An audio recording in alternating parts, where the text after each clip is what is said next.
Assalomu alaykum, Muzaftar Yomon kanalimiz obunachilari va YouTube kuzatuvchilari azizlar, mana trekker mashinamizni polirovka ishlarini yakunladik. Inshaalloh juda ham go'zal holatda chiqdi. Shunaqangi xizmatlar kimga zarur bo'lsa bemalol murojaat qilinglar. Qo'ldan kelgancha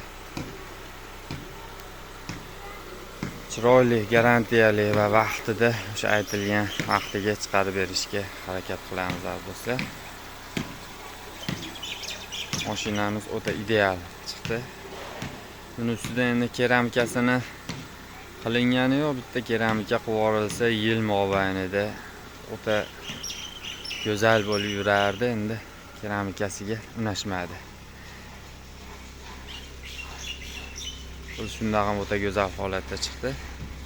Xizmatlar zarur bo'lsa bemalol murojaat qilinglar.